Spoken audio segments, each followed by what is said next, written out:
Hello, hello. Welcome back to this session, and I am joined by Ed Thomas today. So this is a session I think out of all of them today, I have been most excited about.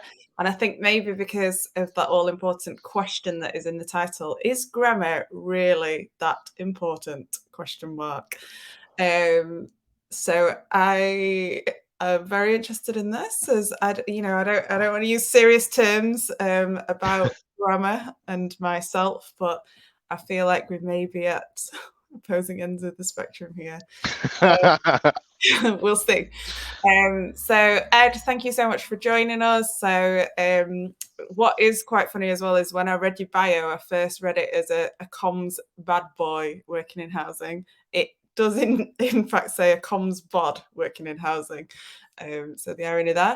I'd take either, I suppose. I don't know.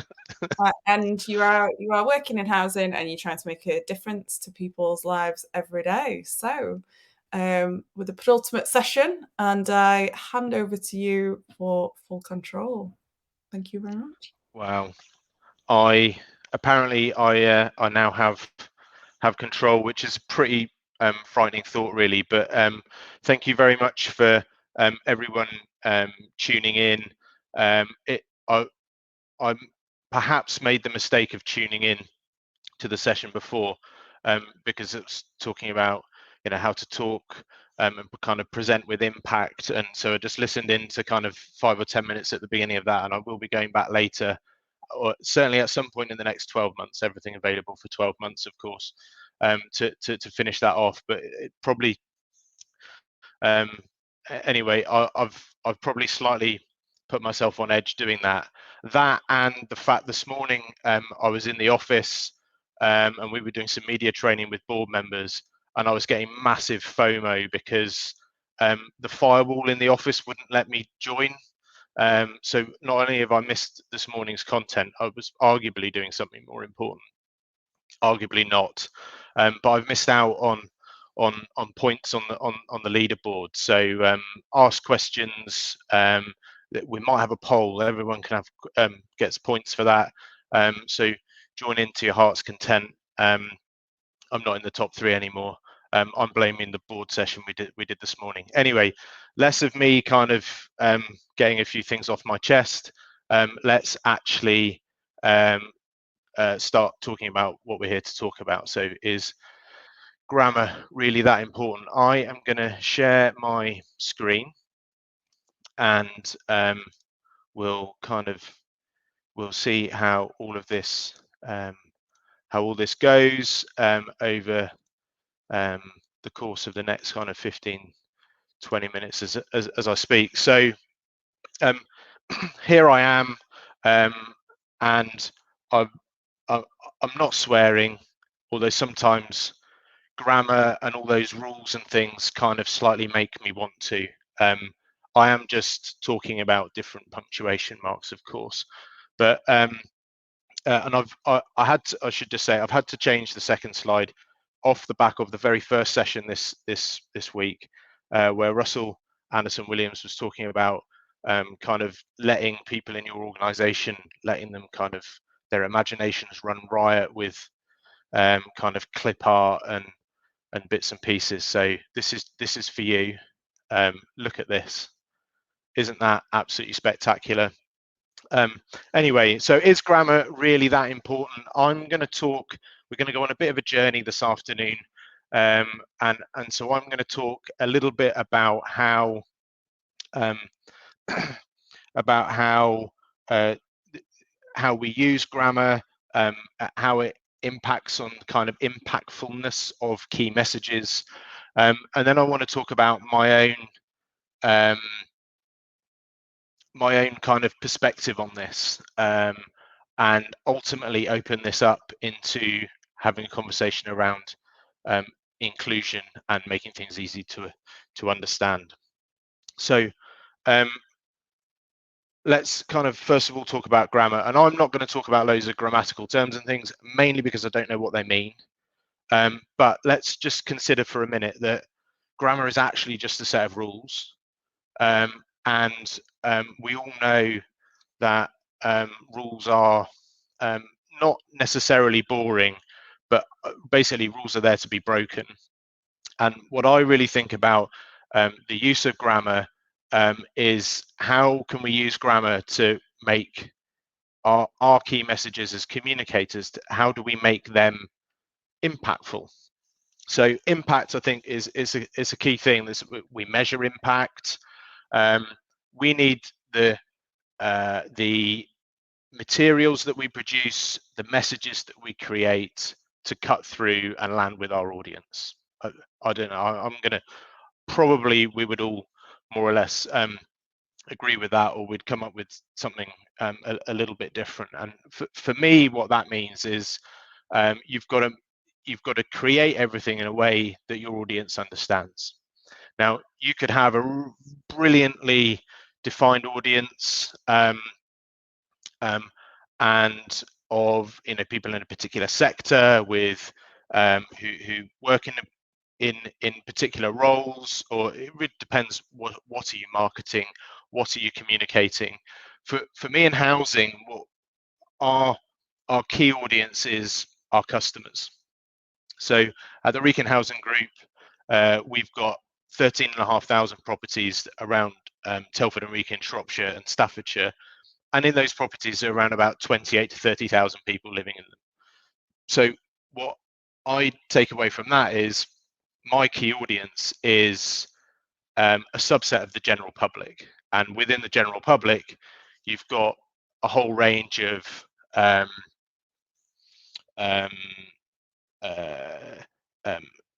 needs, wants, various characteristics, and that's a big challenge, a massive creative challenge, and one that I relish every day. But when we're thinking about that, I've got a little question for all of you, just to keep us going. So hopefully a poll will pop up in a minute. What I want to ask is, what is the average reading age in the UK? So hopefully this will pop up. Go into the little poll tab, top right of your screen. There it is. I've submitted my vote, and we'll just let it run for a bit. A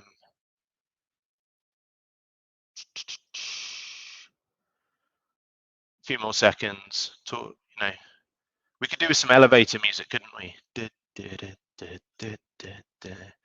We're gonna stop when we get to 25 votes. There we go. So 48% 9, 40% 12, 12% 15. The average reading age in the UK is 9. So what I take from that is we need to be thinking, to cut through to a really broad audience, you need your average 9-year-old to be able to understand what you're saying. So what do we need to do? I've got so into it, I've forgotten to do my big reveal. There we go. For those of you that know me, cakes, sweet treats that had to kind of feature somewhere in what we wanted to say. So everything is about making the average 9-year-old be able to understand what you're saying.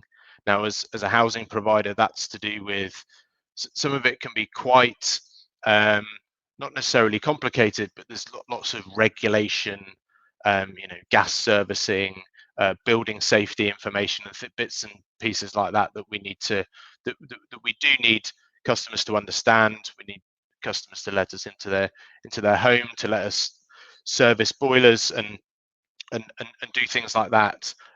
And if you've ever read regulation, it's complicated. For me, it's not like a pleasant way of spending an afternoon, but it's got to be done, because you've got to understand all of that stuff in order to create the really simple message at the end of it. So what do you need to do here? And actually, what you need to do is probably what everyone is trying to do anyway. Strip jargon out, make sentences shorter. I was doing a bit of research. Another thing you're supposed to do is to use no, or certainly less abstract nouns. I don't know what an abstract noun is, so I've got no idea if I use them. So simplicity is absolutely key, and I think this is where slogans and really simple messaging comes in. And so let's just have a quick look at a few examples just from the last few years. Well, some of these are brands where they've been using these slogans and things for a long time, but we absolutely understand and get the kind of the word association. Just do it. I'm loving it. Every little helps. We know the brands. We know what they're trying to say, and the simplicity is there. So it's power of three. But other than just do it, there's not a single punctuation mark in those examples. And for me, the full stop of just do it, full stop, no excuse, is actually kind of part of the message. So really what I want to say here is it's not don't use grammar, it's just think about how you use grammar. So if you've got a 45-word sentence with 6 commas in it, that's too complicated. A 9-year-old will not understand that. So, or the average 9-year-old won't understand that. There's bound to be an exception. So short sentences, and make things memorable. So this is, alliteration and things are good here. And and in addition to the brands that we've that I quickly talked about there, I think public messaging, when it's done really, really well, this is what it all boils down to. So hands, face, space, some of that messaging right at the beginning of the pandemic, I felt was absolutely fantastic. Everyone understood exactly what to do, and it was only when things got more complicated later, the message became, well, I've just said it became more complicated. People didn't know quite what to do. So there's a disconnect there between the simplicity, and that's because we're using more words, getting longer, more difficult to understand, etc., etc. Eat out to help out. So that's another kind of COVID campaign. And then I'll stick get Brexit done. It doesn't matter what your personal perspective on that is. It's a phrase that you understand, and you understand what was kind of we all knew what would happen as a result of that. Maybe not the details, but we knew it was going to be. It meant leaving the EU. So before I move on to the next bit, what I just want to do is make sure, because it's kind of a presentation slightly of two halves, is just take a moment just to make sure I've said the things I want to say, which I think I have. Keep any questions coming in, because I'm going to be really happy to take them at the end. So I want to kind of move into now a little bit more of my personal perspective on this, personal journey with this. So as I kind of alluded to at the beginning, my kind of philosophy here around simplifying grammar, punctuation to make messaging as accessible as possible, and therefore as inclusive as possible, is really all hinges back to my own dyslexia. And you can go to wherever you get your podcasts, and listen to me, series 6 episode 4, so me and Asif having a chat about my dyslexia and my experience with that. So during my schooling, and even after I was diagnosed with dyslexia, reading was a big issue for me. I still read very slowly, but at least I have got to the point where I do understand roughly what's on the page. But what I need is for ideally for things, for documents, for any written messaging to be as simple as possible. I can then consume that and engage with it far more easily. As I said earlier, being sat down with a nice new regulatory report is kind of my idea of hell. So what I do is put myself in the shoes of people who perhaps don't have the reading age, the skill to be able to do that as well as everyone else. Because when I think about what I do as a communicator, I want the messages that me and the team create to cut through to as many people as possible.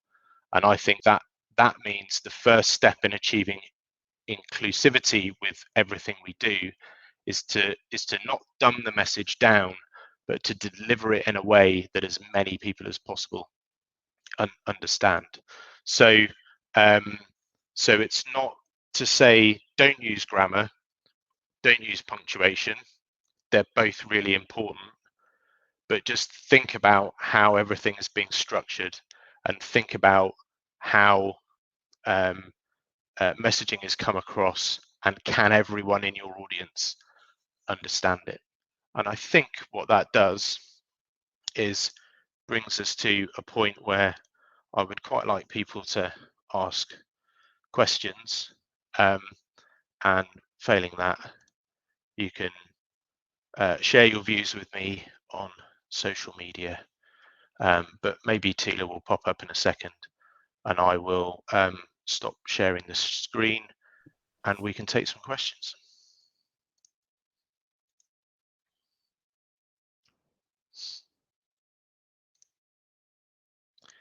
There we go. Oh, thank you very much. I did pop up and then I popped back down again. Yeah, very interesting. And I enjoyed it. I am so skeptical about that age 9 thing. And I think it is tricky, isn't it? Because I know that I don't want to believe it, because working in education as my previous role, I know that we could very easily get to an average reading age, because it was something that was tested a lot of the time. But I think obviously when we look at the general public, it's something that is not as scientific in that testing, is it? But I still don't. Yeah. So there's definitely. I mean, I would need to. What I will do is the report I went and double checked this on earlier this week. I'll dig that back out and I'll share it on socials actually. Now, that's from. I can't remember which one now. This is really bad. I should really be able to put the source in front of you. But it's from a kind of reputable charity.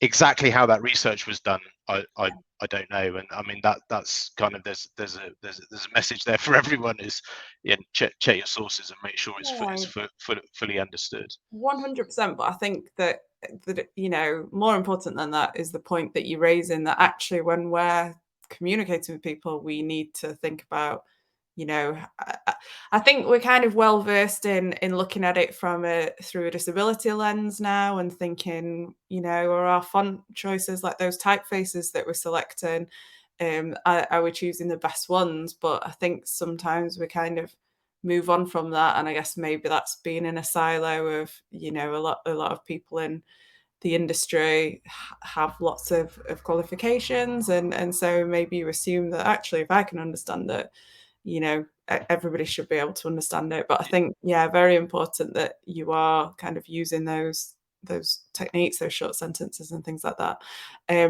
I agree with so much of that. So everyone watching, we work with messages, words every day, so we're all pretty adept at it, or we probably should be.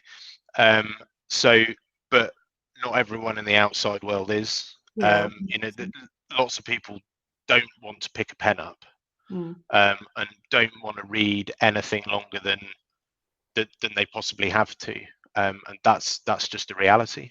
Yeah, and I think besides that, we were talking in backstage, weren't we, about how we've also got those challenges of communicating with people who are, English is an additional language. Obviously, a massive influx of, or not as big as it probably should have been, but of Ukrainian refugees who may struggle with that communication. So, Yeah, especially Absolutely. when you're dealing with such a big audience to think of those. It's something that I could talk about all day, but we do have other people who have questions for you, and I shall defer to them now. So first of all, we've got lots of other people kind of being like, "What?" Some people, Sarah Dakin knew it. So that was a stat that you said, probably a lot of people familiar with. Um, thank you. And so we've got a question. Oh, I actually was going to ask Marco's question first, and that is, do you think that recall or recognition is more important when trying to get a brand message across? So a different one came. I was reading a different question then, and I've totally Yeah, confused myself. sorry. So Say the question again. No, this has come we'll try and from answer everything. this has come from the chat, which is maybe why Oh, it's okay, right. confusing. So this is from Marco, and he's asking, do you think that recall or recognition is more important when trying to get a brand message across? So And I I mean, believe he works with you. yeah, he does. So Marco's one of our brand new apprentices. He's doing great work. He was helping put together the, the the the better slides were the ones he put together, and I added the less good ones in. So well done, Marco, for absolutely putting me on the spot. He was contractually obliged to ask a nice question. So so recall and recognition, I mean, it's a little bit chicken and egg, isn't it? So you need one to get the other. You got to recognize it in order to then recall it. So and if that's the way I'm going to go, I think you need recognition in order for people to recall it later. So probably the first step is the most important one. That's the Thomas theory on it anyway. Thank you, Ed. Right, let's go to our actual question box. And yeah, we've got a fair few in here. Actually, Marco did indeed ask his question in the right place. So. Sarah asks, is grammar more important for some groups than others? We've all had those messages back from stakeholders with corrections. Yeah. Yeah. So for the people that read Eat Shoot Sleep, whatever that book's called, it's really important for them. I've never read that book, so it's not particularly important for me. But we've all published those posts with the spelling mistake. We've all been there, and you put yourself in the smart aleck who do you mean this or this, or have you got there and there the wrong way around, and all of that stuff. Of course that's really important.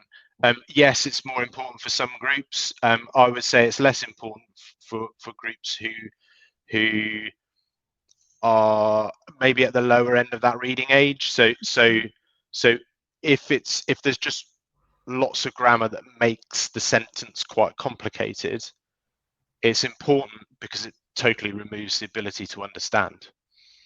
Now, it's also less important because they're just not engaging. So it depends a little bit on perspective. Yeah, okay. So, yeah. Next question is from Emma. How do you manage in your role? And then I think you say it different to how I thought it was pronounced, and obviously you're right. Is it? So it's not reckon, Rekin, no, recon. yeah. We can make adjustments for you or others. Is this something other businesses should do? So I'm going to kind of take that as does my employer make adjustment for my dyslexia? No, but that's because I don't ask for any adjustment. So Recon will make appropriate adjustments for any for if anyone needs an adjustment, it'll be made. But I don't ask for one. Um, so so but there are things that employers can do for um, for dyslexics. There are there's a whole kind of community of businesses who've put management and hiring managers through specific training. There are businesses and organizations that specifically look out for people with dyslexia because so dyslexics have their brains wired in a different way. That's a bit of a catch-all simplified version for the sake of us answering the question quickly. But organizations like GCHQ will kind of upgrade you in a recruitment process because they want people to think in a slightly different way. And that I think that where I will read a little bit later, slower, and actually some of that. So we all said we're all comfortable with on the word side of things, and I can do that.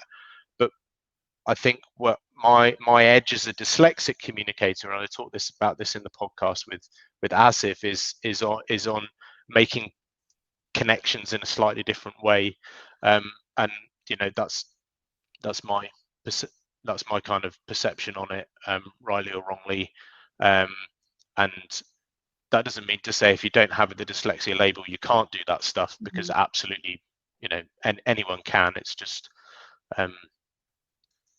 that's just the label I have, and some of the characteristics that go with it. The Virgin Atlantic or the whole Virgin Group, Richard Branson's dyslexic, and he's quite passionate about talking about it. And there's lots of quite high-profile people you would never consider to be dyslexic. Einstein, Tom Cruise, a few others. Yeah, cool. I would encourage everyone to listen to the podcast, actually, because I think you go into quite a bit of depth about those kind of, I guess, working adjustments, don't you? And how you've kind of navigated your way through that. I created my own coping mechanisms, like at school, and I basically still use them. Yeah. Right. I think we don't quite have time for. I think we have two more questions. So we've got one from Caroline. We've answered that one, and then one from Andrew Gledall. Could I ask Caroline and Andrew to just ask those on Twitter, so we can kind of get ready for the next session? Are you going to be about, Ed? I know you're a big commsHERO fan, aren't you? So I guess you're going to be networking and things like that. Yeah, I'll dive onto a networking table. So if Andrew or Caroline want to jump on there, go for it. Absolutely, ask on Twitter. Yeah, ace. Well, thank you again for joining us, Ed, and for giving your insights into that. Yep, absolutely. Go off and listen to the podcast, and there's also some other, lots of great speakers on there, lots of great topics covered. I have to say thank you to our sponsors, because I haven't said that all day. I'm a terrible host, aren't I? But a huge, massive thank you for Ed, and we'll see you later, Ed, and we'll see you across socials. Thank you. And that podcast has got a really good write-up as well. Oh, has it? Yeah. Who did that, I wonder? Now I'm worried that it was absolutely not written for, the reading age of an idea. Anyway, thank you very much, everyone. Thank you.